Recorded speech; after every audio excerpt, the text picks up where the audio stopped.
Harga tanda buah segar atau TBS sawit di Sumatera Selatan pada periode pertama September 2018 di angka Rp1.451,41 per kilogram. Harga TBS sawit ini naik Rp1,5 jika dibandingkan dengan harga TBS sawit pada periode kedua bulan Agustus 2018. Hal ini dikatakan Kabid Pengolahan dan Pemasaran Hasil Perkebunan Dinas Perkebunan Sumsel oleh Rudi Arpian.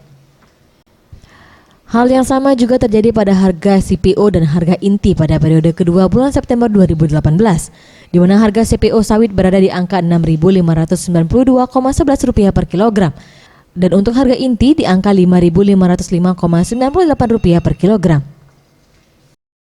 Sumatera Selatan harga sawitnya paling naik tipis untuk perhitungan periode saat ini cuma Rp1,5 naiknya. Dari sebelum periode? Dari periode 2 bulan Agustus 2018. Sekarang kan periode 1 bulan September.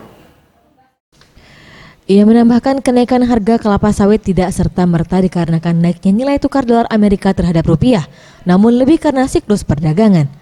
Tim Liputan Sriwijaya TV.